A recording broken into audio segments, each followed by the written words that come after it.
ਸਾਹਮਣੇ ਜਿਹੜਾ ਪੀਲੇ ਜਿਹੇ ਰੰਗ 'ਚ ਲਿਖਿਆ ਹੋਇਆ ਹੋਟਲ ਰੈਨਬੋ, ਜਿੱਥੇ ਟੋਕਰੀ 'ਚ ਰੌਂਕੀ ਜਾਂਦੀ ਆ। ਆਪਾਂ ਇੱਥੇ ਰਹੇ ਸੀਗੇ। ਇਹ ਬਾਈ ਨੇ ਆਪਾਂ ਕਹਿੰਦੇ ਹੁੰਦੇ ਨਾ ਵੀ ਕਿਸੇ ਵੀ ਚੀਜ਼ ਦੀ ਕਦਰ ਉੱਥੇ ਹੁੰਦੀ ਹੈ ਜਿੱਥੇ ਉਸ ਚੀਜ਼ ਦੀ ਕਮੀ ਹੋਵੇ ਖੁਦ ਹਨਾ। ਹਾਂ ਆਪਾਂ ਪੰਜਾਬ 'ਚ ਰਹਿੰਦੇ ਹਾਂ। ਪੰਜਾਬ ਤੇ ਜਿੱਦੇ ਪੰਜਾਬ ਦੀ ਗੱਲ ਕਰਦੇ ਤਾਂ ਸਿੱਖੀ ਦੀ ਗੱਲ ਆਪਣੇ ਆਪ ਆ ਜਾਂਦੀ, ਕਿਉਂਕਿ ਪੰਜਾਬ ਸਿੱਖ ਬਹੁ ਗਿਣਤੀ ਦਾ ਸੂਬਾ। ਉੱਥੇ ਸਿੱਖ ਬਹੁ ਗਿਣਤੀ 'ਚ ਰਹਿੰਦੇ ਆ। ਜਿਹੜਾ ਪੰਜਾਬੀ ਖਿੱਤਾ ਹੈਗਾ, ਸਾਡੇ ਗੁਰੂ ਮਹਾਰਾਜ ਨੇ ਬਹੁਤ ਸਾਡੇ ਜਿਹੜਾ ਸਿੱਖ ਫਲਸਫੇ 'ਚ ਬੜੇ ਕਨਸੈਪਟ ਨੇ, ਜਿਵੇਂ ਲੰਗਰ ਪ੍ਰਥਾ, ਮੀਰੀ ਪੀਰੀ ਹੋ ਗਈ, ਸਰਬੱਤ ਦਾ ਭਲਾ, ਮਤਲਬ ਇਹੋ ਜਿਹੀ ਜੇਕਰ ਆਪਾਂ ਗੱਲਾਂ ਕਰੀਏ ਤਾਂ ਬਹੁਤ ਗੱਲਾਂ ਬਣ ਜਾਂਦੀਆਂ ਨੇ ਨਾ। ਆਪਾਂ ਪੰਜਾਬ 'ਚ ਰਹਿੰਦੇ, ਆਪਾਂ ਨੂੰ ਇਹਨਾਂ ਗੱਲਾਂ ਦੀ ਅਹਿਮੀਅਤ ਨਹੀਂ ਹੁੰਦੀ, ਕਿਉਂਕਿ ਆਪਾਂ ਉੱਥੇ ਮਤਲਬ ਆਮ ਜੀ ਹੋ ਜਾਂਦੀ ਆਪਣੇ ਵਾਸਤੇ ਇਹ ਗੱਲ। ਜਿਵੇਂ ਲੰਗਰ ਪ੍ਰਥਾ ਦੀ ਆਪਾਂ ਗੱਲ ਕਰੀਏ ਤਾਂ ਨਾ, ਵੀ ਤੁਸੀਂ ਕੋਈ ਮਤਲਬ ਕੁਛ ਵੀ ਇੱਦਾਂ ਦਾ ਧਾਰਮਿਕ ਕਰਦੇ ਹੋ, ਪਰ ਜਦੋਂ ਪੰਜਾਬ ਤੋਂ ਬਾਹਰ ਆਉਣੇ ਆ ਤਾਂ ਉਦੋਂ ਪਤਾ ਲੱਗਦਾ ਕਿ ਇਹ ਚੀਜ਼ਾਂ ਕੀ ਨੇ। ਬਹੁਤ ਬੰਦੇ ਦੇਖੇ ਆਪਾਂ ਕਿ ਉਹ ਲੰਗਰ ਪ੍ਰਥਾ ਦੀ ਵਿਰੋਧਤਾ ਵੀ ਕਰਦੇ ਆ, ਜਾਂ ਹੋਰ ਇੱਦਾਂ ਦਾ ਚੱਲਦਾ ਰਹਿੰਦਾ ਕੰਮ, ਕਿਉਂਕਿ ਇਹ ਤਾਂ ਸਿੱਧੀਆਂ ਜਿਹੀਆਂ ਗੱਲਾਂ ਨੇ। ਕਿਉਂਕਿ ਕੋਈ ਵੀ ਚੀਜ਼ ਚੱਲਦੀ ਆ, ਕੋਈ ਵਿਚਾਰਧਾਰਾ, ਉਹਦੀ ਵਿਰੋਧਤਾ ਵੀ ਹੁੰਦੀ, ਉਹਦੇ ਲੋਕ ਹੱਕ 'ਚ ਵੀ ਖੜ੍ਹਦੇ ਆ। ਲੋਕ ਖਾਲਸਾ ਏਡ 'ਤੇ ਵੀ ਤਵਾ ਲਾਈ ਜਾਂਦੇ ਆ ਲਾਉਣ ਵਾਲੇ ਨਾ। ਪਰ ਸਾਡੇ ਨਾਲ ਜਦੋਂ ਅਸੀਂ ਲੇਹ ਗਏ ਸੀਗੇ ਉਦੋਂ ਵੀ ਇਹ ਵਾਪਰਿਆ ਅਤੇ ਹੁਣ ਵੀ ਵਾਪਰਿਆ। ਲੇਹ ਘੁੱਦਿਆ ਆਪਾਂ ਨੂੰ ਉਹ ਬੰਦਾ ਮਿਲਿਆ ਸੀਗਾ ਜਿਹੜਾ ਆਪਾਂ ਜਿਹਦੇ ਕੋਲ ਆਪਾਂ ਰਹੇ ਸੀ ਰਾਤ ਨੂੰ।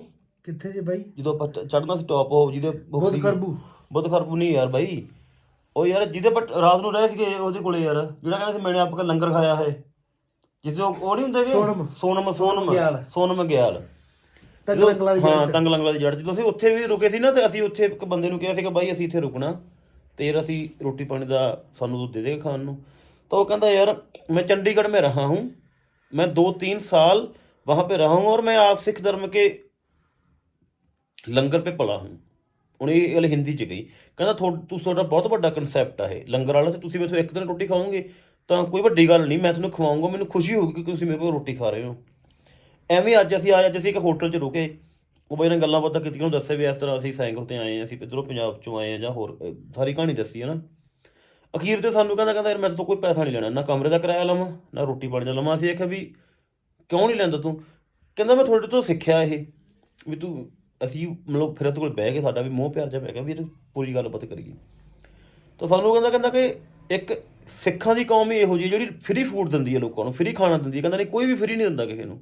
ਇਹ ਵੱਡੀ ਗੱਲ ਸੀ। ਮਤਲਬ ਸਾਨੂੰ ਇੱਥੇ ਆ ਕੇ ਪਤਾ ਲੱਗਿਆ ਯਾਰ ਕਿ ਵਾਕਈ ਮਤਲਬ ਜਿਹੜੀਆਂ ਕਮਾਈਆਂ ਹੁੰਦੀਆਂ ਨੇ ਕੀਤੀਆਂ ਬਜ਼ੁਰਗਾਂ ਦੀਆਂ, ਉਹ ਕਿਤੇ ਨਾ ਕਿਤੇ ਰਾਸ ਆਉਂਦੀਆਂ ਨੇ ਨਾ। ਬਾਬੇ ਨਾਨਕ ਨੇ ਜਿਹੜਾ 13 ਰੁਪਏ ਦਾ ਲੰਗਰ ਚਲਾਇਆ ਸੀ, ਉਹ ਹਜੇ ਤੱਕ ਵੀ ਚੱਲੀ ਜਾਂਦਾ। ਅਸੀਂ 2 ਦਿਨ ਰਹੇ ਉੱਥੇ ਰੈਨਬੋ ਹੋਟਲ ਦੇ ਵਿੱਚ, ਸਾਥੋਂ ਨੇ ਮਤਲਬ ਕੋਈ ਪੈਸਾ ਨਹੀਂ ਲਿਆ ਗਾ, ਨਾ ਕਮਰੇ ਦਾ ਕਿਰਾਇਆ ਲਿਆ, ਨਾ ਰੋਟੀ ਪਾਣੀ ਦਾ ਕੋਈ ਕੁਛ ਲਿਆ। ਉਦੋਂ ਤੱਕ ਆਉਣ ਲੱਗਣ ਸਾਨੂੰ ਉਹਨੇ ਗਿਫਟ ਦਿੱਤੇ, ਇੱਕ ਦਾ ਉਹ ਚਾਬੀ ਥੱਲਾ ਤੇ ਇੱਕ ਉਹ ਪਰਸ ਜੀ ਦਿੱਤੇ ਨਾ, ਪਰਸ ਜਿਹਾ ਦਿੱਤਾ। ਹਾਂ, ਤੇ ਸਾਨੂੰ ਉਹਨੇ ਇਹ ਗੱਲ ਵੀ ਕਹੀ, ਕਹਿੰਦਾ ਜੇ ਕਿਸੇ ਪੰਜਾਬੀ ਨੇ ਆਉਣਾ ਹੋਵੇ ਘੁੰਮਣ ਫਿਰਨ ਵਾਲੇ ਨੇ ਤਾਂ ਮੇਰਾ ਐਡਰੈਸ ਦੇ ਦਿਓ, ਤੁਹਾਡੇ ਪੰਜਾਬ ਦਾ ਜਿਹੜਾ ਮਰਜ਼ੀ ਬੰਦਾ ਆਵੇ ਮੈਂ ਫਰੀ ਰੱਖੂੰਗਾ, ਮੈਂ ਕੋਈ ਪੈਸਾ ਨਹੀਂ ਲੈਣੇ ਉਦੋਂ। ਤਾਂ ਜਦੋਂ ਇੱਥੇ ਆਉਣੇ ਤਾਂ ਉਦੋਂ ਪਤਾ ਲੱਗਦਾ ਯਾਰ ਕਿ ਕੀ ਕਮਾਈ ਬੈਠੇ ਹਾਂ ਅਸੀਂ, ਕਿੰਨੀਆਂ ਵੱਡੀਆਂ ਸਾਡੀਆਂ ਕਮਾਈਆਂ ਨੇ। ਸੋ ਇਹ ਗੱਲਾਂ ਬਾਤਾਂ ਸੀਗੀਆਂ, ਕਿਤੇ ਨਾ ਕਿਤੇ ਪੈਂਦਾ ਫਰਕ ਹੁੰਦਾ, ਮਾਣ ਜਿਹਾ ਹੁੰਦਾ ਯਾਰ ਵੀ ਸਾਡਾ ਇਤਿਹਾਸ ਆ ਨਾ, ਜਿਹੜਾ ਸਾਡਾ ਫਲਸਫਾ ਹੈਗਾ ਉਹਦੇ 'ਚ ਉਹ ਕੀ ਚੀਜ਼ ਹੈ, ਵੱਡੀ ਗੱਲ ਆ ਉਹ ਨਾ। ਜਿੱਧਰ ਮਣੀਪੁਰ ਤੋਂ ਮਿਜ਼ੋਰਮ ਬਣਿਆ ਦੇ ਬਾਈ, ਆਪਾਂ ਨੂੰ ਟੱਕਰਿਆ ਨਹੀਂ ਬਾਈ, ਉਹਦਾ ਨੰਬਰ ਵੀ ਦਿੱਤਾ ਸੀਗਾ, ਬੰਦਾ ਟੱਕਰਿਆ। ਉਹ ਕਹਿੰਦਾ ਅਸੀਂ ਪੰਜਾਬ ਗਿਆ, ਕਹਿੰਦਾ ਨਹੀਂ ਮੈਂ ਦਿੱਲੀ ਗਿਆ, ਕਹਿੰਦਾ ਪਰ ਮੈਂ ਬੰਗਲਾ ਸਾਹਿਬ ਜਾਂਦਾ ਰਹਿਣਾ, ਕਹਿੰਦਾ ਮੈਂ ਤੁਹਾਡੇ ਬਾਰੇ ਜਾਣਦਾ। ਜਿਹੜਾ ਲੰਗਰ ਦਾ ਸਿਧਾਂਤ ਆ, ਸਾਰੀਆਂ ਗੱਲਾਂ ਬਾਤਾਂ ਨੇ, ਇਹ ਬਾਹਰ ਜਾ ਕੇ ਪਤਾ ਲੱਗਦਾ ਵੀ ਕੌਮ ਦੀ ਕਮਾਈ ਕਿੱਡੀ ਕੁ ਵੱਡੀ ਹੈ। ਜੇ ਅਸੀਂ ਅੱਜ ਖਾ ਕੇ ਆਏ ਹਾਂ, ਬਾਈ ਕੋਲ ਰਹਿ ਕੇ ਆਏ ਤਾਂ ਉਹ ਕੌਮ ਦੀ ਕਮਾਈ ਜੋ ਖਾ ਕੇ ਆਏ ਹਾਂ। ਸਾਡਾ ਬੇਲੀ ਆ ਮਨਜੀਤ ਰਾਜਪੁਰਾ, ਉਹ ਬੜੀ ਸੋਹਣੀ ਗੱਲ ਕਰਦਾ ਹੁੰਦਾ, ਕਹਿੰਦਾ ਜੇ ਤੁਸੀਂ ਬਾਹਰ ਜਾਂਦੇ ਹੋ ਨਾ, ਆਪਣੇ ਸਟੇਟ ਤੋਂ ਬਾਹਰ ਜਾਂਦੇ ਹੋ, ਤਾਂ ਤੁਸੀਂ ਇਕੱਲੇ ਨਹੀਂ ਜਾਂਦੇ, ਤੁਸੀਂ ਇੱਕ ਕਮਿਊਨਿਟੀ ਨੂੰ ਰਿਪਰੈਜ਼ੈਂਟ ਕਰਦੇ ਹੁੰਦੇ ਹੋ। ਜੇ ਤੁਸੀਂ ਆਪਾਂ ਇੱਥੇ ਕੋਈ ਮੰਨ ਲਓ ਵੀ ਕਰਤੂਤ ਕਰ ਦਈਏ ਇਹੋ ਜਿਹੀ, ਉਹਦੇ 'ਚ ਵੀ ਆਪਣੇ ਸਾਰਿਆਂ ਦੀ ਹਾਨੀ ਹੁੰਦੀ ਆ। ਅਤੇ ਜੇ ਆਪਾਂ ਕੋਈ ਮੰਨ ਲਓ ਕਿਸੇ ਪਾਸੇ ਕੋਈ ਥੋੜ੍ਹਾ ਜਿਹਾ ਇੱਜ਼ਤ ਵਾਲਾ ਕੰਮ ਕਰ ਲਈਏ ਤਾਂ ਉਹ 'ਚ ਐਂ ਹੀ ਹੁੰਦਾ ਵੀ ਯਾਰ ਪੰਜਾਬੀ ਚੰਗੇ ਹੁੰਦੇ। ਸੋ ਇਹੋ ਜਿਹੀ ਗੱਲਬਾਤ ਆ। ਸੋ ਇਹ ਗੱਲ ਮੰਨਣੀ ਪਊਗੀ ਕਿ ਜਦੋਂ ਅਸੀਂ ਪੰਜਾਬ ਤੋਂ ਬਾਹਰਲੇ ਖਿੱਤਿਆਂ 'ਚ ਘੁੰਮਦੇ ਹਾਂ ਤਾਂ ਸਾਡੀ ਇੱਜ਼ਤ ਇਸੇ ਕਰਕੇ ਵੀ ਜ਼ਿਆਦਾ ਹੁੰਦੀ ਹੈ ਕਿ ਅਸੀਂ ਪੰਜਾਬ ਤੋਂ ਆਏ ਹੋਏ ਹਾਂ। ਪੰਜਾਬ ਦਾ ਇੱਧਰਲੇ ਲੋਕਾਂ ਵਾਸਤੇ ਪੰਜਾਬ ਇੱਕ ਖੁਸ਼ਹਾਲ, ਇੱਕ ਪੜ੍ਹਿਆ ਲਿਖਿਆ, ਇੱਕ ਅਮੀਰ ਤੇ ਇੱਕ ਬੜਾ ਸੱਚਾ ਸੁੱਚਾ ਤੇ ਹਰੇਕ ਦੀ ਮਦਦ ਕਰਨ ਵਾਲਾ ਸੂਬਾ। ਜਿਹੜੀ ਪੰਜਾਬੀਅਤ ਨੂੰ ਲੈ ਲੋਕ ਬਹੁਤ ਜ਼ਿਆਦਾ ਇੱਜ਼ਤ ਦਿੰਦੇ ਨੇ ਪੰਜਾਬੀਅਤ ਨੂੰ ਨਾ। ਦੂਜੀ ਗੱਲ ਇਹ ਵੀ ਆਉਂਦੀ ਆ ਦੇਵ, ਆਪਣਾ ਨਾ ਜਿਹੜਾ ਪੰਜਾਬ ਆ, ਪੰਜਾਬ ਨੂੰ ਸਾਰਾ ਹਿੰਦੁਸਤਾਨ, ਜਿਹੜਾ ਇੰਡੀਆ ਸਾਰਾ ਚੰਗੀ ਤਰ੍ਹਾਂ ਜਾਣਦਾ। ਜੇ ਇੱਧਰ ਅਸੀਂ ਪਿੰਡ ਵਿੱਚ ਹੀ ਟੱਪਦੇ ਨਾ, ਹੁਣ ਜਿੱਥੇ ਬੈਠੇ ਹਾਂ ਇੱਥੇ ਕਿਸੇ ਨੂੰ ਅੰਗਰੇਜ਼ੀ ਵੀ ਨਹੀਂ ਆਉਂਦੀ, ਹਿੰਦੀ ਵੀ ਨਹੀਂ ਆਉਂਦੀ, ਅਤੇ ਮਤਲਬ ਕਿ ਜਦੋਂ ਉੱਥੇ ਟੱਪਦਾ ਪੁੱਛਦੇ ਕਿੱਥੋਂ ਆਏ, ਅਸੀਂ ਕਹਿੰਦੇ ਪੰਜਾਬ ਤੋਂ, ਉਹ ਕਹਿੰਦੇ ਠੀਕ ਆ। ਹਨਾ ਵੀ ਉਹਨਾਂ ਨੂੰ ਪਤਾ, ਪੰਜਾਬ ਨੂੰ ਜਾਣਦੇ ਨੇ। ਜੇ ਆਪਣੇ ਪਿੰਡ ਦੇ ਵਿੱਚ ਆਪਾਂ ਲੰਘਦੇ ਹੋਈਏ ਤਾਂ ਕੋਈ ਆਪਣਾ ਬਜ਼ੁਰਗ ਬੈਠਾ ਹੋਵੇ ਤਾਂ ਕੋਈ ਆਖੇ ਵੀ ਕਿੱਥੋਂ ਆਇਆ, ਤਾਂ ਆਖੇ ਮੈਂ ਮਿਜ਼ੋਰਮ ਤੋਂ ਆਇਆ, ਤਾਂ ਆਪਣਾ ਬਜ਼ੁਰਗ ਇਹ ਆਖੂਗਾ ਕਿੱਥੇ ਜੇ ਇਹ। ਕਿੱਥੇ। ਬਾਕੀ ਦਿੱਲੀ ਅੰਦੋਲਨ ਨੇ ਵੀ ਮਤਲਬ ਪੂਰੇ ਹਿੰਦੁਸਤਾਨ ਦੇ ਵਿੱਚ ਪੰਜਾਬ ਦੀ ਪਹਿਚਾਣ ਬਣਾਈ ਆ। ਬੇਸ਼ੱਕ ਦੀ ਉਸ ਅੰਦੋਲਨ ਦੇ ਵਿੱਚ ਹੋਰ ਸੂਬੇ ਵੀ ਸੀਗੇ, ਯੂਪੀ ਵੀ ਸੀ, ਹਰਿਆਣਾ ਵੀ ਸੀ, ਮਤਲਬ ਹੋਰ ਕਈ ਸੂਬੇ ਸੀਗੇ, ਪਰ ਲੀਡ ਪੰਜਾਬ ਕਰਦਾ ਸੀ। ਪਰ ਇੱਧਰ ਦੇ ਲੋਕ ਹਜੇ ਵੀ ਜੇ ਕਹਦੀ ਪੰਜਾਬ ਤੋਂ ਤਾਂ ਹਜੇ ਵੀ ਉਹ ਲੋਕ ਕਹਿੰਦੇ ਆ ਕਿ ਅੱਛਾ ਉਹ ਜਿਨ੍ਹਾਂ ਨੇ ਦਿੱਲੀ ਅੰਦੋਲਨ ਚਲਾਇਆ ਸੀ, ਮੋਰਚਾ ਲਾਇਆ ਸੀਗਾ, ਉਹ ਹੋ ਤੁਸੀਂ। ਸੋ ਬਹੁਤ ਵੱਡੀਆਂ ਤੇ ਲੰਮੀਆਂ ਚੌੜੀਆਂ ਗੱਲਾਂ ਨੇ ਇਹ। ਸਾਨੂੰ ਖੁਸ਼ੀ ਹੁੰਦੀ ਹੈ ਯਾਰ ਜਦੋਂ ਸਾਨੂੰ ਲੋਕ ਸਿਰਫ ਇਸੇ ਕਰਕੇ ਇੱਜ਼ਤ ਕਰਦੇ ਕਿ ਅਸੀਂ ਪੰਜਾਬ ਤੋਂ ਆਏ ਹਾਂ। ਹਾਂ ਬਿਲਕੁਲ ਬਾਈ। ਆਪਾਂ ਨੂੰ ਹੋ ਗਏ ਸੀ 3-4 ਦਿਨ, 4 ਰਾਤਾਂ ਲਾ ਲਈਆਂ ਆਪਾਂ ਸ਼ਿਲੌਂਗ ਦੇਖਣ ਵਾਲੀ ਜਗ੍ਹਾ, ਮੇਘਾਲਿਆ ਦੀ ਸੋਹਣੀ ਥਾਂ। ਅੱਜ ਆਪਾਂ ਜਾਈਏ ਨਾ ਚਿਰਾਪੂੰਜੀ ਵੱਲ। ਚਿਰਾਪੂੰਜੀ ਹੈਗੀ 50-52 ਕਿਲੋਮੀਟਰ ਬਾਅਦ। ਇੱਥੇ ਨਿੱਕੇ ਹੁੰਦੇ ਪੜ੍ਹਦੇ ਹੁੰਦੇ ਸੀ ਕਿਤਾਬਾਂ 'ਚ ਵੀ ਚਿਰਾਪੂੰਜੀ ਸਭ ਤੋਂ ਵੱਧ ਮੀਂਹ ਪੈਂਦੇ ਆ। ਤੋ ਅੱਜ ਉਹ ਚਿਰਾਪੂੰਜੀ ਵੱਲ ਜਾਂਦੇ ਆ। ਚੜਾਈ ਪਈ ਜਾਂਦੀ, ਸ਼ੁਰੂ 'ਚ ਪੈਣ ਲੱਗ ਪਈ, ਪਤਾ ਨਹੀਂ ਕਿੰਨੀ ਕੁ ਵਾਟ ਪਊਗੀ। ਕੁਛ ਹੋਰ ਥਾਵਾਂ ਨੇ ਰਾਹ 'ਚ ਉਹ ਵੀ ਦੇਖਾਂਗੇ, ਤੇ ਸ਼ਾਇਦ ਅੱਜ ਆਪਾਂ ਰਾਹ 'ਚ ਰਹੀਏ, ਚਿਰਾਪੂੰਜੀ ਕੱਲ੍ਹ ਨੂੰ ਜਾਈਏ। ਤੋ ਹੁਣ ਆਪਾਂ ਸ਼ਿਲੌਂਗ ਸ਼ਹਿਰ 'ਚੋਂ ਨਿਕਲ ਕੇ ਇੱਕ ਵਾਰੀ ਜਾਵਾਂ। ਇਹ ਬਾਈ ਹੋਰੀ ਆਪਾਂ ਨੂੰ ਸ਼ਿਲੌਂਗ ਲੰਘਦਾ ਮਿਲੇ ਆ, ਤੇ ਕਹਿੰਦੇ ਅਸੀਂ ਤੁਹਾਨੂੰ ਕਈ ਦਿਨਾਂ ਤੋਂ ਟਰੈਕ ਕਰ ਰਹੇ ਸੀ, ਦੇਖ ਰਹੇ ਸੀ YouTube ਤੇ। ਤੇ ਕੁਛ 에ਅਰ ਫੋਰਸ ਦੇ ਵਿੱਚ ਆਪਣੇ ਕੁਛ ਪੰਜਾਬੀ ਜਵਾਨ ਨੇ, ਤੇ ਉਹਨਾਂ ਦੇ ਨੰਬਰ ਲੈ ਰਹੇ ਕਹਿੰਦੇ ਉਹ ਤੁਹਾਨੂੰ ਮਿਲਣਾ ਚਾਹੁੰਦੇ ਆ। ਤੇ ਹੁਣ ਗਾਂ ਜਾ ਕੇ ਆਪਾਂ 에ਅਰ ਫੋਰਸ ਵਾਲੇ ਜਵਾਨਾਂ ਨੂੰ ਮਿਲਦੇ ਆ। आप भी जॉब करते हो एयर फोर्स में भैया? हाँ जी। आप जॉब करते हो एयर फोर्स में? Okay okay, thank you. हाँ जी ठीक है, धन्यवाद। हाँ जी धन्यवाद भाई साहब, धन्यवाद। ਉਹ ਸਾਹਮਣੇ ਟਰੱਕ ਦੇ ਨਾਲ ਬੋਰਡ ਲੱਗਿਆ, ਲਿਖਿਆ ਹੋਇਆ ਸ਼ਿਲੌਂਗ ਪੀਕ 4.5 ਕਿਲੋਮੀਟਰ ਵਾਟ ਇੱਧਰ ਨੂੰ। ਇੱਥੋਂ ਸਾਰੇ ਸ਼ਹਿਰ ਦਾ ਵਿਊ ਦਿਸਦਾ, ਪਰ ਕਰੋਨਾ ਕਰਕੇ ਬੰਦ ਕਰੀ ਬੈਠੇ ਆ। ਐਪਲ ਜਿਹਦੇ ਗ੍ਰੀਨ ਐਪਲ ਇਕੋ ਫ੍ਰੈਂਡਲੀ ਹੋ ਗਿਆ ਤੂੰ, ਇਕੋ ਫ੍ਰੈਂਡਲੀ ਹੋ ਗਿਆ ਤੂੰ। ਲਾਲ ਤੋਂ ਹਰੇ ਸਿਆਵਾਂ ਤੇ ਆ ਗਿਆ ਬਾਈ। ਪਹਿਲਾਂ ਤਾਂ ਮੈਨੂੰ ਐਂ ਲੱਗਾ, ਮੈਂ ਕਹਿੰਦੇ ਬੇਰੀ ਏਡੇ ਏਡੇ ਆ। ਉਹ ਪੁੱਛਾ ਦੁਕਾਨ ਵਾਲੇ ਤੋਂ ਕਹਿੰਦੇ ਸੀ ਆ ਖਰੇ। ਹਾਂ ਉਹ ਬਿੱਲ ਤਾਂ ਆਪਣੇ ਵੀ ਜਾਂਦੇ ਆ, ਪਰ ਮੈਨੂੰ ਇਹ ਤਗੜੇ ਵਿਆਹਾਂ 'ਚ ਹੁੰਦੇ ਆ ਵੀਰੇ, ਤੁਸੀਂ ਪਹਿਲੀ ਨਹੀਂ ਖਾਦੇ ਇੱਧਰ ਆ ਕੇ।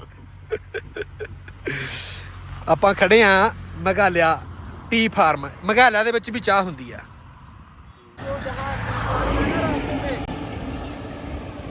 ਪਰ ਪਹੁੰਚੇ ਹਾਂ। ਇਹਦੇ ਬਾਈ ਦਾ ਉਸੇ ਦਾ ਫੋਨ ਜਿਹੜਾ ਮਿਲਿਆ ਸੀ ਆਪਾਂ ਨੂੰ।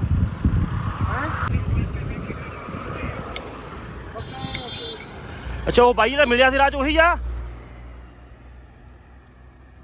ਆਹ ਰਸਤਾ ਜਾਂਦਾ ਕੈਫੇ ਨੂੰ, ਤੇ ਬਾਈ ਹੋਰੀ ਆਪ ਨੂੰ ਲੈ ਕੇ ਚੱਲਿਆ। ਉਹ ਸਾਹਮਣੇ ਗੱਡੀ ਜਾਈ ਜਾਂਦੀ ਆ। ਬੜਾ ਸੋਹਣਾ ਰਾਹ। ਆਹ ਦਰਖਤ ਲੱਗੇ ਹੋਏ ਆ ਸਾਰੇ ਇੱਥੇ। ਉਹਦੇ ਕਾਹਦੇ ਦਰਖਤ ਹੋਣਗੇ ਇਹ ਬਾਈ ਜੀ? ਮੈਨੂੰ ਤਾਂ ਸਾਗਵਾਨ ਟਾਈਪ ਜਿਹਾ ਲੱਗਦਾ ਕੰਮ ਨਾ, ਪਰ ਹੋਰ ਹੈ ਸਾਗਵਾਨ ਨਹੀਂ ਮੈਨੂੰ ਲੱਗਦਾ। ਬਾਈ ਹੋਰਾਂ ਨੂੰ ਪੁੱਛ ਲਓ, ਉਹਨਾਂ ਨੂੰ ਪਤਾ ਹੋਊਗਾ, ਲੋਕਲ ਬੰਦੇ ਇੱਥੇ ਵੇਖਣ ਦੇ। ਅਮਰ ਯਾਰ ਇੱਥੇ ਟੈਂਟ ਲਾਉਣਾ ਹੋਵੇ ਕਿਤੇ ਨਾ, ਕਿਆ ਬਾਤ ਆ ਯਾਰ।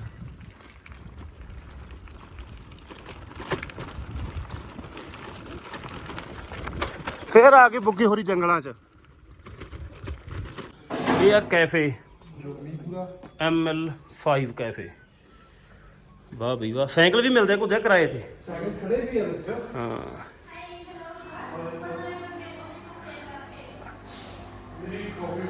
ਬੁਲਟ ਵੀ ਟੰਗੀ ਬੈਠੇ ਆ। ਆ ਖੜੇ ਮਾਈ ਬਾਈਕ, ਇਹ ਰੈਂਟ ਤੇ ਮਿਲਦੇ ਆ। ਨੀਵੇਂ ਜਿਹੇ ਤੇ ਬਹਿ ਜਾਂਦੇ ਆਪਾਂ ਬਾਈ। ਉਧਰ ਬਹਿ ਗਏ, ਉੱਥੇ ਬਹਿ ਇੱਧਰ ਆਏ ਨੇ ਬਈ, ਉਹ ਖਾਂ ਖੁੱਲਾ ਜਾਣਾ ਲੱਗ ਗਏ ਜੀ, ਆਸਣ ਲੱਗ ਗਏ ਪੂਰੇ। ਬਾਈ ਅਮਨ ਆਪਾਂ ਪੰਜਾਬ ਤੋਂ ਕਿਹੜੀ ਜਗ੍ਹਾ ਤੋਂ ਆ? ਜਲੰਧਰ ਤੋਂ ਬਾਈ, ਠੀਕ ਆ। ਦੂਰ ਹੋ ਜਾਏਗਾ ਸਾਹਮਣੇ। ਇਹ ਮਗਰੋਂ ਆਪਾਂ ਜਿੱਧਰੋਂ ਆਈ ਜਾਂਦੇ ਉਹ 5 ਮਾਈਲ ਰੈਸਟੋਰੈਂਟ ਸੀ, ਇੱਕ ਕੈਫੇ ਸੀ ਸੌਰੀ। ਇਹ ਜਿਵੇਂ ਰਾਜਸਥਾਨ ਦੇ ਵਿੱਚ ਮੋਗਿਆਂ ਦੇ ਨਾਂ ਤੇ ਪਿੰਡਾਂ ਦੇ ਨਾਂ ਰੱਖੇ ਹੋਏ ਆ ਨਾ, ਇੱਧਰ ਵੀ ਪੁਰਾਣੇ ਸਮੇਂ ਦੇ ਵਿੱਚੋਂ ਇਹ ਜਿਹਨੂੰ ਹੁਣ ਮਾਈਲ ਬੋਲਦੇ, ਉਹ ਮੀਲ ਤੋਂ ਬਣਿਆ ਹੋਇਆ। 3 ਮਾਈਲ 5 ਮੀਲ 12 ਮਾਈਲ, ਜਿਵੇਂ ਸ਼ਿਲੌਂਗ ਸ਼ਹਿਰ ਤੋਂ ਮਿਲ ਲੈਂਦੇ ਗਿਣਤੀ ਮਿੰਤੀ ਜੀ। ਇਹ ਉਹਦੇ ਹਿਸਾਬ 'ਤੇ ਜਿਵੇਂ ਆਹ ਹੁਣ ਅਸੀਂ ਆਏ ਆ 5 ਮਾਈਲ ਆ, ਇਹ ਸ਼ਿਲੌਂਗ ਤੋਂ 5 ਮੀਲ ਹੋਊਗਾ। 5 ਮੀਲ ਦੇ ਮਤਲਬ 8-9 ਕਿਲੋਮੀਟਰ ਬਣਦੇ ਹੋਣਗੇ ਨਾ, ਮੀਲ ਥੋੜ੍ਹਾ ਵੱਡਾ ਹੁੰਦਾ ਕਿਲੋਮੀਟਰ ਤੋਂ। ਠੀਕ ਆ ਬਾਈ ਜੀ। ਇਹ ਆਹ ਲਿਖਿਆ ਹੋਇਆ ਬੋਰਡ ਜਿਹਾ ਇੱਥੇ, ਕੀ ਲਿਖਿਆ ML5 ਕੈਫੇ। ਹੁਣ ਆਪਾਂ ਗਾਂਹ ਜਾਵਾਂਗੇ, 8-9 ਮੀਲ ਤੇ ਰੁਕਾਂਗੇ ਜਾ ਕੇ। ਫਿਰ ਆਹ ਦਰਖਤਾਂ ਦਾ ਵਿਊ ਬੜਾ ਸੋਹਣਾ ਬਣਦਾ, ਰੋਡ ਦੇ ਨਾਲ ਨਾਲ ਲੱਗੇ ਹੋਏ ਆ ਦਰਖਤ। ਹੈ ਪਤਾ ਨਹੀਂ ਕਾਹਦੇ। ਜੇ ਕਿਸੇ ਭਰਾ ਨੂੰ ਮਿੱਤਰ ਨੂੰ ਪਤਾ ਵੀ ਇਹ ਕਾਹਦੇ ਰੁੱਖ ਆ, ਤੇ ਕਮੈਂਟ ਕਰਕੇ ਦੱਸਿਓ ਯਾਰ। ਬਹੁਤ ਸੰਘਣੇ ਰੁੱਖ ਆ ਛਾਂ ਵਾਲੇ। ਉਹ ਵੇ ਅੰਦਰ ਕਿੱਥੇ ਖੜਾ ਤਾਂ ਤੋਂ ਰੇਤਾ ਸਿੱਟੀ ਜਾਂਦਾ ਥੱਲੇ, ਚੂਨਾ ਪੱਥਰ ਜਾਏ ਹੋਰ ਹੀ, ਜਿਵੇਂ ਆਪਣੇ ਇੱਟਾਂ ਦਾ ਚੂਰਾ ਜਿਹਾ ਹੁੰਦਾ ਉਹ ਹਿਸਾਬ ਵਾ, ਉਹ ਜਮਾ ਤਾਂ ਸਿੱਟੀ ਜਾਂਦਾ ਥੱਲੇ। ਸਾਰੇ ਇੱਥੇ ਪਹਾੜ ਜਿਹੜੇ ਚੂਨੇ ਜਿਹੇ ਦੀ ਆ।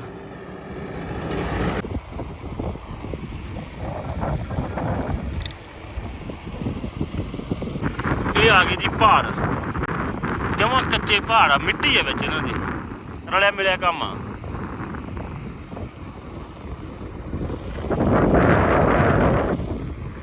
ਜਿਵੇਂ ਜਿਵੇਂ ਚਿਰਾਪੁੰਜੀ ਵੱਲ ਜਾਈ ਜਾਂਦੇ ਉਵੇਂ ਠੰਡ ਵਧੀ ਜਾਂਦੀ ਆ।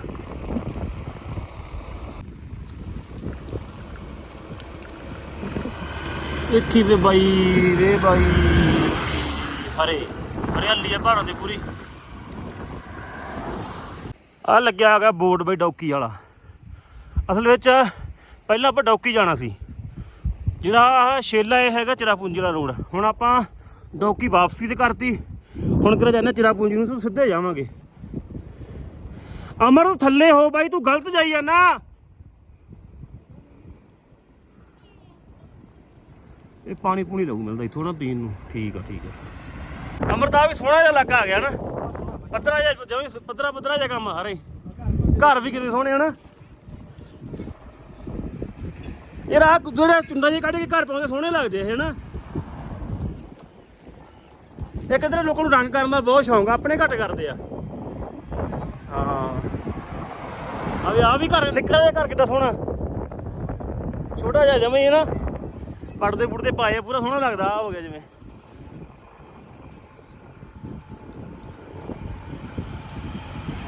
ਚਿਰਾਪੁੰਜੀ ਦੇ ਰਾਹ ਪਹੁੰਚਦਿਆਂ ਅੱਧੇ ਵਿਚਾਲੇ 'ਚ ਸਾਨੂੰ ਬਾਈ ਦਵਿੰਦਰ ਨੇ, ਗੋਲਾਘਾਟ ਵਾਲੀ ਨੇ ਇੱਕ ਜਗ੍ਹਾ ਦੱਸੀ ਆ, ਕਹਿੰਦਾ ਬਹੁਤ ਸੋਹਣੀ ਜਗ੍ਹਾ। ਆਪਾਂ ਚਿਰਾਪੁੰਜੀ ਤੋਂ ਰਹਿ ਗਏ 25-26 ਕਿਲੋਮੀਟਰ ਪਿੱਛੇ, ਤੇ ਇਹ ਵਾਲੀ ਉਹ ਜਗ੍ਹਾ ਕਹਿੰਦੇ ਇੱਥੇ ਰਾਤ ਰਹਿਣ ਦਾ ਪ੍ਰਬੰਧ ਵੀ ਹੈਗਾ। ਕੈਫੇ ਆ ਪੂਰਾ ਇੱਧਰ ਬਣੇ ਹੋਏ ਆ ਰਹਿਣ ਦੇ ਲਈ, ਟੈਂਟ ਵਗੈਰਾ। ਤੁਸੀਂ ਆਪਦਾ ਟੈਂਟ ਵੀ ਲਾ ਸਕਦੇ ਹੋ, ਕਮਰਾ ਵੀ ਲੈ ਸਕਦੇ ਹੋ। ਅਮਰ ਜਗ੍ਹਾ ਤਾਂ ਸੋਹਣੀ ਆ ਨਾ। ਮਗਰਲੇ ਪਾਸੇ ਵੀ ਹੋਊਗਾ ਮੈਨੂੰ ਲੱਗਦਾ, ਮਗਰਲਾ ਵਿਹੜਾ ਵੀ ਹੋਊਗਾ। ਆਵੇ ਉਧਰੋਂ ਗੱਡੀ ਆਈ ਜਿਹੜੀ, ਆ ਜਾ ਆ ਜਾ। ਠੀਕ ਆ ਠੀਕ ਆ। ਇਹ ਮਗਰਲਾ ਪਾਸਾ ਆ ਗਿਆ ਇਹਦਾ। ਇੱਧਰ ਹੈਗਾ ਬਾਹਰ ਅੰਦਰ ਜਾਣ ਨੂੰ। ਚੱਲ ਫਿਰ। ਆਹੋ ਹੋਰ ਆਪਾਂ ਕਰਨਾ ਵੀ ਕੀ ਚਾਹ ਪੀਣ ਤੋਂ ਬਿਨਾਂ। ਇਹ ਤਾਂ ਪੁੱਛਿਆ ਹੀ ਨਾ ਘਰ ਵਿੱਚ ਚਾਹ ਪੀਣੀ ਕਿ ਨਹੀਂ ਪੀਣੀ। ਹੈਗਾ ਕੋਈ? ਅੱਛਾ ਅੰਦਰ ਵੀ ਕਮਰੇ ਬਣਾਏ ਹੋਏ ਆ। ਫਿਲਮਾਂ ਵਾਲਾ ਕੰਮ ਆ ਹੈ, ਅੱਗ ਬਾਲਣ ਵਾਲਾ ਪ੍ਰੋਗਰਾਮ। ਅੱਛਾ okay. Hello, something to eat or drink. ਕਿੱਥੇ ਮੈਨੂੰ? ਅੱਛਾ ਇੱਥੇ ਆਪ ਲਿਖਿਆ ਪਿਆ ਇਹਦੇ ਤੇ ਹੈ ਨਾ। ਆ ਬਈ ਇਹਦੇ ਵਿੱਚ ਲੱਗਿਆ ਪਿਆ ਮੇਜ਼ ਮੂਜ ਲੱਗੇ ਪਏ ਆ, ਤੇ ਇੱਥੇ ਆਹ ਅੱਗ ਮਚਾਉਣ ਵਾਲਾ ਹਿਸਾਬ ਕਿਤਾਬ ਜਿਹਾ, ਭਾਵੇਂ ਤੁਸੀਂ ਉਹ ਬਾਰਬੀਕਿਊ ਬਣਾ ਲਓ ਇਹਨੂੰ, ਤੇ ਵਿੱਚ ਫੋਟੋਆਂ ਵਗੈਰਾ ਲੱਗੀਆਂ ਹੋਈਆਂ ਨੇ। ਤੇ ਬਸ ਇੰਨਾ ਵੀ ਇੱਥੇ ਸ਼ੋਰ ਸ਼ਰਾਬਾ ਜਿਹਾ ਹੈ ਨਹੀਂ, ਕੈਫੇ ਟਾਈਪ ਜਿਹਾ, ਕੈਫੇ ਵਰਗਾ ਹੀ ਆ ਨਾ ਅਮਰਤਾ, ਵੀ ਕੈਫੇ ਹੁੰਦੇ ਆ ਐਂ ਅੰਦਰੋਂ ਤਾਂ ਬਸ। ਬਾਈ ਚਿਰਾਪੁੰਜੀ ਬੋਲ ਕੇ ਦੱਸਦੀ ਆ ਵੀ ਤੁਸੀਂ ਚਿਰਾਪੁੰਜੀ ਦੇ ਇਲਾਕੇ 'ਚ ਫਿਰਦੇ ਹੋ। ਠੰਡ ਇੱਕੇ ਦਾ ਵੀ ਹੋ ਗਈ, ਤੇ ਬੱਦਲ ਤੁਹਾਨੂੰ ਵੇਖ ਦਿਸੀ ਜਾਂਦੇ ਹੋਣੇ ਆ, ਘਟਾਵਾਂ ਹੀ ਫਿਰਦੀਆਂ ਚੜੀਆਂ, ਤੇ ਸਾਹਮਣੇ ਪਹਾੜ ਤੇ ਪਹਾੜਾਂ ਦੇ ਨਾਲ ਹੀ ਬੱਦਲ ਲੱਗੇ ਪਏ ਆ। ਇਹ ਜਿਹੜੇ ਮਾਸਟਰ ਪੜ੍ਹਾਉਂਦੇ ਹੁੰਦੇ ਸੀ ਨਾ ਚਿਰਾਪੁੰਜੀ ਸਭ ਤੋਂ ਵੱਧ ਵਰਖਾ ਪੈਂਦੀ ਆ, ਉਹ ਸੱਚੀਆਂ ਗੱਲਾਂ ਹੀ ਸੀਗੀਆਂ, ਹੁਣ ਯਕੀਨ ਆਉਂਦਾ। ਇਹ ਅਸੀਂ ਤੁਹਾਨੂੰ ਦਿਖਾਉਣੇ ਜਿਹੜੇ ਰਾਹ ਚਿਰਾਪੁੰਜੀ ਨੂੰ ਜਾਂਦੇ ਆ। ਬੜੇ ਸੋਹਣੇ ਪਹਾੜ ਆ,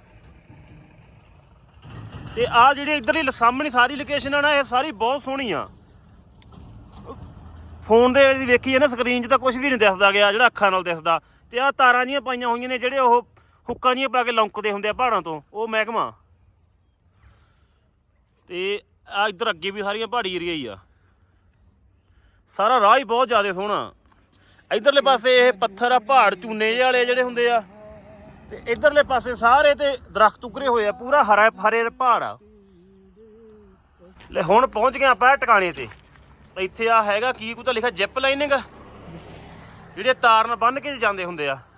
ਆਹ ਪਾਈਆਂ ਹੋਈਆਂ ਤਾਰਾਂ ਵੇ ਇਹਨਾਂ ਦੀਆਂ, ਆ ਜਾਂਦੀਆਂ ਆ ਰਹੀਆਂ। ਤੇ ਆਪਾਂ ਪੁੱਛਦੇ ਵੀ ਕੀ ਟਿਕਟ ਟੁਕਟਾ ਕੀ ਹਿਸਾਬ ਕਿਤਾਬ ਆ, ਫਿਰ ਲੈਨੇ ਇਹ ਵੀ ਪੰਗਾ ਅੱਜ। ਲੈ ਵੀ ਬੰਨ ਲੈ ਲੰਗੋਟ ਪੂਰੇ ਮੁੰਡਿਆਂ ਨੇ। ਤੇ ਕੰਮ ਪੂਰਾ ਰਿਸਕੀ ਹੋਣ ਵਾਲਾ। ਇੱਧਰ ਨੂੰ ਚੱਲਾਂਗੇ, ਉਹ ਪਹਾੜ ਦੇ ਪਹਿਲੇ ਪਾਸੇ ਪੂਰੇ ਦਸਤਾਨੇ ਪਾਈ ਜਾਂਦੇ ਆ। ਮਾੜੇ ਜਿਹੇ ਬੱਲ ਸਿੱਖ ਲਈ ਇਹਨਾਂ ਤੋਂ। ਅਮਰ ਤਾਂ ਕੋਈ ਜੇਬ 'ਚ ਤਾਂ ਕੋਈ ਚੀਜ਼ ਹੈ ਨਹੀਂ। मोबाइल तो बाहर छड़ जा मेरे को, फोन मेरे को छड़ जा, कोई गल नहीं।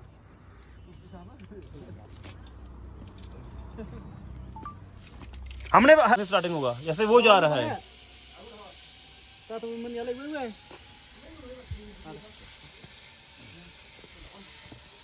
करना है अमर ब्रेक है जो तू नपेगा ना। Okay okay.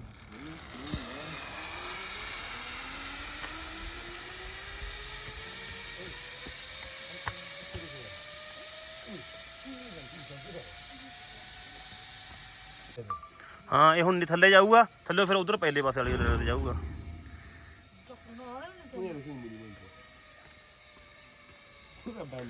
थल्ले वाली ते आ गया।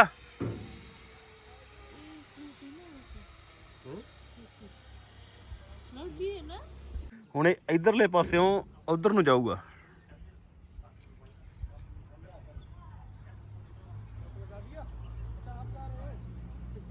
थल्ले वाला काम शुरू होने वाला।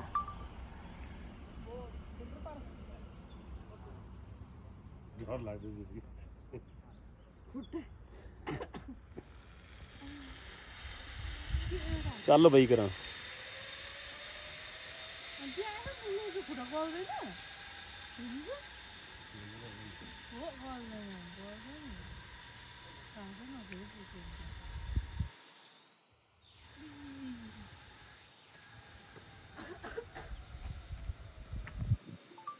ਇਹ ਪਹੁੰਚ ਗਏ ਇੱਥੇ ਤੇ ਹੁਣ ਇਹਨੇ ਇੱਥੋਂ ਜਾਣਾ ਉਹ ਜਿਹੜਾ ਤਾਂ ਵਾਲਾ ਪੁਆਇੰਟ ਆ ਉੱਥੇ ਤੁਰ ਕੇ ਜਾਊ। ਇੱਥੋਂ ਪੌੜੀਆਂ ਲੱਗੀਆਂ ਹੋਈਆਂ, ਉੱਥੋਂ ਫਿਰ ਵਾਪਸ ਇੱਧਰ ਆਪਣੇ ਕੋਲੇ ਇੱਥੇ ਥੱਲੇ ਆ ਜਾਣਾ ਇਹਨੇ ਇਹ ਜਗ੍ਹਾ ਤੇ। ਉਹ ਗਿਆ ਵੀ ਆਪਣਾ ਬੰਦਾ ਟਿਕਾਣੇ ਤੇ, ਆਉਣ ਵਾਲਾ ਹੀ ਆ ਵਾਪਸ ਇੱਧਰ ਨੂੰ। ਇਹ ਸਮਾਨ ਸੱਪਾ ਸਾਰਾ ਵੀ ਇਹਨਾਂ ਦਾ, ਹੈਲਮਟ ਆ, ਦਸਤਾਨੇ ਆ, ਇਹ ਹੁੱਕਾਂ ਜੀਆਂ ਨੇ ਜਿਹੜੀਆਂ ਪਾਉਂਦੇ ਆ, ਇਹ ਆ ਵਿੱਚ ਇਹਦੇ ਬ੍ਰੇਕ ਆ ਲੈਦਰ ਆ। ਠੀਕ ਆ, ਦੇਖਦੇ ਆ ਆਪਾਂ ਬੰਦਾ ਕਦੋਂ ਆਊਗਾ। ਇਹ ਚੱਲ ਪਿਆ ਬੰਦਾ ਆਪਣਾ ਬਈ, ਕਿੱਥੇ ਜਾ ਗਿਆ?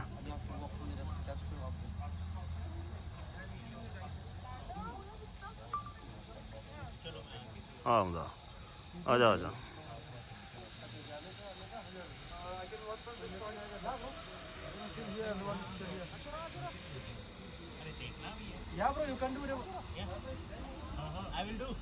चल चल आ गया टिकाने ते।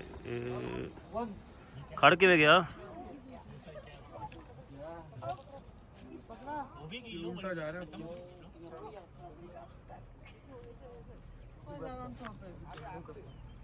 No, it's easy if you get stuck also. Just like if you pull this and yeah, he'll pull like that. No, no, come this side. Where is going? He's going. ਕੀ ਹੋ ਗਿਆ? ਅੜ ਗਿਆ ਵੀ ਇੱਥੇ ਆ ਕੇ ਕੰਮ ਜਾ। ਓਏ ਥੋੜਾ ਜਿਹਾ ਹੱਥ ਨਾਲ ਕਰ। ਲੱਗਦਾ ਹੁੱਕ ਜੀ ਫਸ ਗਈ ਇਹਨਾਂ ਦੀ।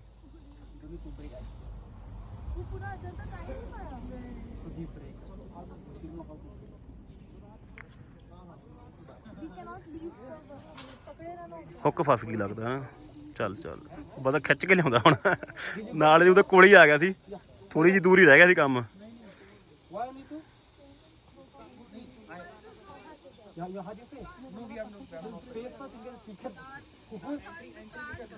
ਠੀਕ ਠੀਕ, ਚੱਲ ਲੱਗ ਗਿਆ ਟਿਕਾਣੇ ਬੰਦਾ ਆਪਣਾ। ਚਿਰਾਪੂੰਜੀ ਤੱਕ ਇਹਨਾਂ ਪਹਾੜ ਨੇ ਆਪਣੇ ਨਾਲ ਹੀ ਜਾਣਾ। ਉੱਪਰ ਇਹ ਪਹਾੜ ਆ, ਵਿਚਾਲੇ ਖਾਈ ਆ ਗਈ ਡੂੰਘੀ ਇਹ, ਤੇ ਇਹਦੇ ਨਾਲ ਇੱਧਰਲੇ ਪਾਸੇ ਆ ਜਾਣੀ ਸੜਕ ਆ ਗਈ। ਇਹ ਪਹਾੜ ਹੀ ਆਪਣੇ ਨਾਲ ਹੀ ਚੱਲਣੀ ਆ। ਟਿੱਕੀ ਛਿਪਣ ਦੇ ਨੇੜੇ ਆ ਗਈ ਤੇ ਆ ਕੋਈ ਲੀਡਰ ਲੰਘਿਆ ਇਥੋਂ ਦੀ, ਉਹਦਾ ਕਾਫਲਾ ਵਾ ਗੱਡੀਆਂ 'ਚ ਲੰਘ ਗਈਆਂ, ਹੁਣ ਤਾਂ ਮਗਰਲੀਆਂ ਰਹਿ ਗਈਆਂ 5-4।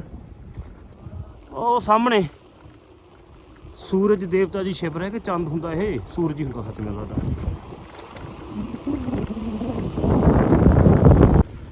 ਆਪਾਂ ਚਿਰਾਪੂੰਜੀ ਤੋਂ ਰਹਿ ਗਏ 14-15 ਕਿਲੋਮੀਟਰ ਪਿੱਛੇ। ਸੋਹਰਾ ਵੀ ਇਸੇ ਇਲਾਕੇ ਦਾ ਨਾਂ ਹੀ ਆ ਬਈ, ਅੰਮ੍ਰਿਤ ਸੋਹਰਾ ਹੀ ਵੀ ਕਹਿੰਦੇ ਨੇ ਇਹਨੂੰ। ਸੋਹਰਾ ਚਿਰਾਪੂੰਜੀ ਨੂੰ ਕਿਹਾ ਜਾਂਦਾ। ਤੇ ਲਗਭਗ ਇੱਥੋਂ 15 ਕਿਲੋਮੀਟਰ ਪਿੱਛੇ ਮੌਸਮ ਇੱਕਦਮ ਬਦਲ ਗਿਆ। ਜਿਵੇਂ ਆਪਾਂ ਪੜ੍ਹਦੇ ਹੁੰਦੇ ਸੀ ਕਿ ਚਿਰਾਪੂੰਜੀ ਮੀਂਹ ਵਾਲੇ ਪੈਂਦੇ ਆ, ਉਹ ਗੱਲ ਸੱਚੀ ਆ। ਇੱਥੋਂ ਜੇ 20 ਕਿਲੋਮੀਟਰ ਪਿੱਛੇ ਦੀ ਗੱਲ ਕਰੀਏ ਉੱਥੇ ਧੁੱਪ ਆ, ਜਮਾਂ ਸਾਫ਼ ਸੀਗਾ ਅਸਮਾਨ। ਤੇ ਉਦੋਂ 5 ਕਿਲੋਮੀਟਰ ਗਾਂਹ ਆਏ ਅਸੀਂ, ਜਦੋਂ ਮਤਲਬ ਆ ਚਿਰਾਪੂੰਜੀ ਦੇ ਇਲਾਕੇ 'ਚ ਜਾ ਕੇ ਇੱਕਦਮ ਸਾਰਾ ਅਸਮਾਨ ਬੱਦਲਾਂ ਨੇ ਢੱਕ ਲਿਆ। ਤੇ ਹੁਣ ਇੱਥੇ ਪੂਰੀ ਫੁੱਲ ਠੰਡ ਆ। ਜਿਹੜੇ ਅਸੀਂ ਤੁਰੇ ਸੀਗੇ ਸਾਡੇ ਕੱਲੀ ਸ਼ਰਟਾਂ ਪਾਈਆਂ ਸੀਗੀਆਂ, ਹੁਣ ਦੋਨਾਂ ਨੇ ਕੱਢ ਕੇ ਉੱਪਰ ਪਾ ਲਿਆ ਆਹ ਕਾਲੇ ਜੀ। ਤੋ ਚਿਰਾਪੂੰਜੀ ਦੇ ਵਿੱਚ ਭਾਈ ਅੰਮ੍ਰਿਤ ਸੱਚੀਆਂ ਗੱਲਾਂ ਹੀ, ਇਹਦੀ ਕਿਤਾਬਾਂ 'ਚ ਲਿਖੀਆਂ ਵੀ ਮੀਂਹ ਬੜਾ ਪੈਂਦਾ ਇੱਥੇ ਨਾ। ਆ ਜਾ ਇਸ ਇਲਾਕੇ ਨੂੰ ਸਹਰਾ ਕਹਿੰਦੇ ਆ।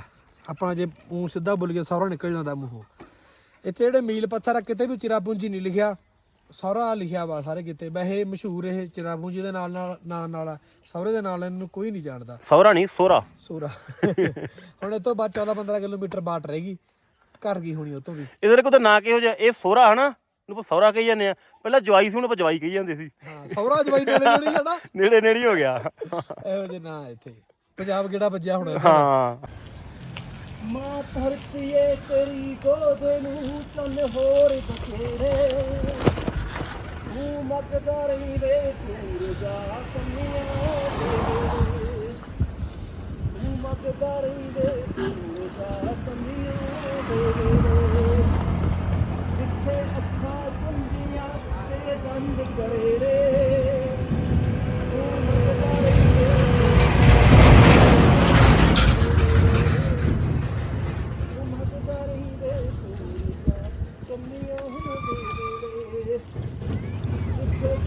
ਸਮਝਣ ਸੰਗੀਆਂ ਨੂੰ, ਜਿੱਥੇ ਮਿਲ ਅੰਗੂਠੇ ਸੰਗੀਆਂ ਨੂੰ,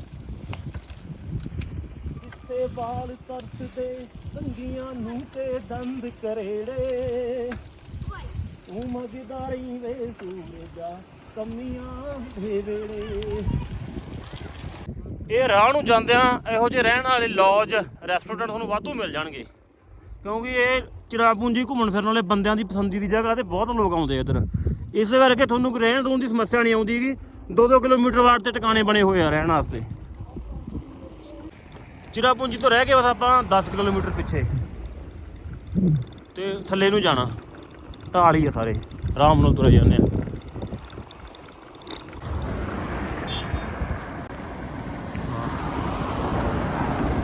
ਇਹ ਰਾਹ ਬਈ ਜਿਹੜਾ ਚਿਰਾਪੂੰਜੀ ਨੂੰ ਜਾਂਦਾ, ਸਾਰੇ ਦਾ ਸਾਰਾ ਸ਼ਿਲੌਂਗ ਤੋਂ ਲੈ ਕੇ ਚਿਰਾਪੂੰਜੀ ਤੱਕ ਸਾਰੇ ਹੀ ਰਾਹ ਆਏ ਆ। ਬਹੁਤ ਸੋਹਣਾ ਰਾਹ। ਵੈਸੇ ਵੀ ਸੁਹੱਪਣ ਜਿਹੜਾ ਹੁੰਦਾ ਉਹ ਰਾਹਾਂ ਤੇ ਹੀ ਹੁੰਦਾ, ਅੜੀਆਂ ਨਾਲ।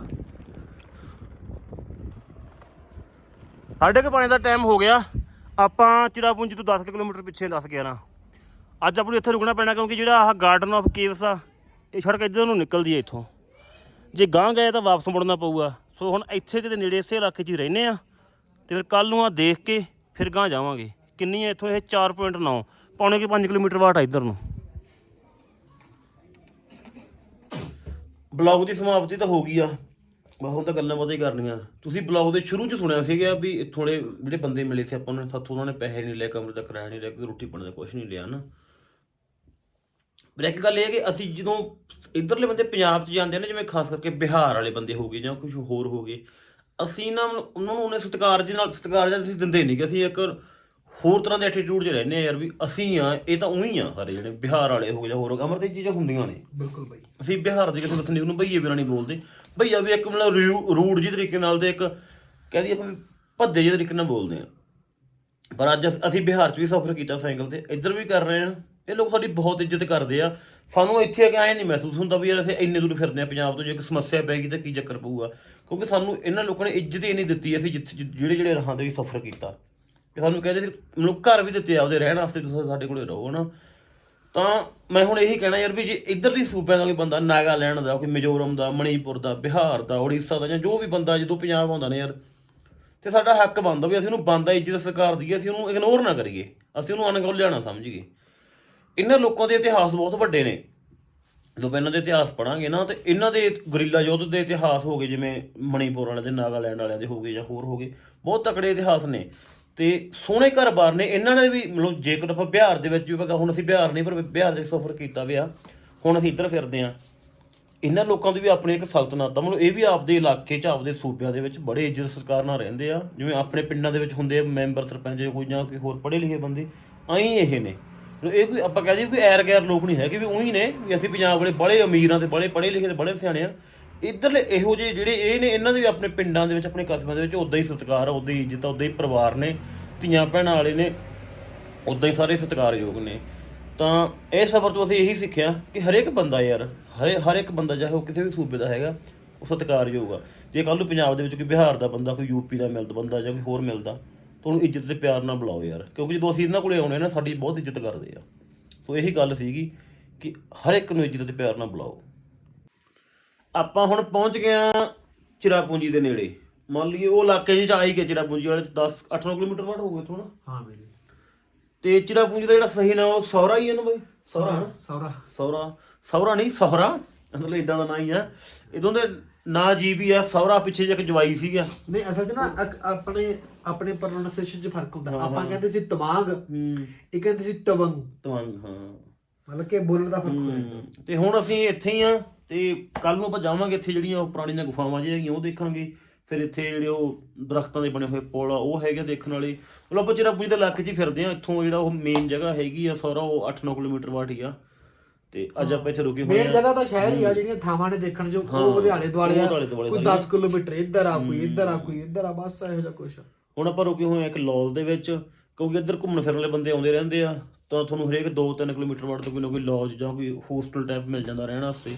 ਬੜਾ ਮਹਿੰਗਾ ਵੀ ਨਹੀਂ ਹੁੰਦਾ, 400-500 ਰੁਪਏ 'ਚ ਕਮਰਾ ਮਿਲ ਜਾਂਦਾ ਵਧੀਆ ਰਹਿਣ ਵਾਸਤੇ। ਸੋ ਆਪਾਂ ਰੁਕੇ ਹੋਏ ਆ ਇੱਥੇ। ਅੱਜ ਦੇ ਬਲੌਗ ਦੀ ਸਮਾਪਤੀ ਆ, ਤੇ ਕੱਲ੍ਹ ਨੂੰ ਤੁਹਾਨੂੰ ਦਿਖਾਉਣੇ ਆ ਮਤਲਬ ਜਿਹੜਾ ਇਹ ਇਲਾਕਾ ਹੈਗਾ। ਜਿਹੜੇ ਆਪਣੇ ਅਗਲੇ 4-5 ਬਲੌਗ ਹੋਣਗੇ ਪੂਰੇ ਦੇਖਣ ਵਾਲੇ ਹੋਣਗੇ, ਕਿਉਂਕਿ ਬਹੁਤ ਥਾਵਾਂ ਨੇ ਇੱਥੇ ਜਿਹੜੀਆਂ ਦੇਖਣ ਵਾਲੀਆਂ ਖਾਸ ਥਾਵਾਂ ਨੇ। ਤੇ ਵੀਡੀਓ ਦੇਖਣ ਤੋਂ ਬਾਅਦ ਸ਼ੇਅਰ ਤੇ ਸਬਸਕ੍ਰਾਈਬ ਤੁਸੀਂ ਕਰ ਦਿਆ ਕਰੋ ਬਾਈ ਸਾਰੇ ਜਣੇ। ਭੈਣਾਂ, ਮਾਵਾਂ, ਚਾਚੀਆਂ, ਤਾਈਆਂ, ਬਾਬੇ, ਭੂਆ, ਫੁੱਫੜ ਜੋ ਵੀ ਸਾਰੇ ਕਰ ਦਿਆ ਕਰੋ। ਤੇ ਆਪਾਂ ਬਲੌਗ ਦੀ ਕਰਦੇ ਹਾਂ ਸਮਾਪਤੀ, ਤੇ ਕੱਲ੍ਹ ਨੂੰ ਤੁਹਾਨੂੰ ਫਿਰ ਨਵੀਆਂ ਥਾਵਾਂ ਦਿਖਾਵਾਂਗੇ। ਆਹ ਜਿਹੜੇ ਹੁਣ 3-4 ਬਲੌਗ ਹੋਣਗੇ ਕਮਾਲ ਦੇ ਹੋਣਗੇ ਅਗਲੇ। ਸੋ ਸਾਰਿਆਂ ਨੂੰ ਸਤਿ ਸ਼੍ਰੀ ਅਕਾਲ ਬਾਈ ਜੀ। ਸਤਿ ਸ਼੍ਰੀ ਅਕਾਲ ਬਾਈ।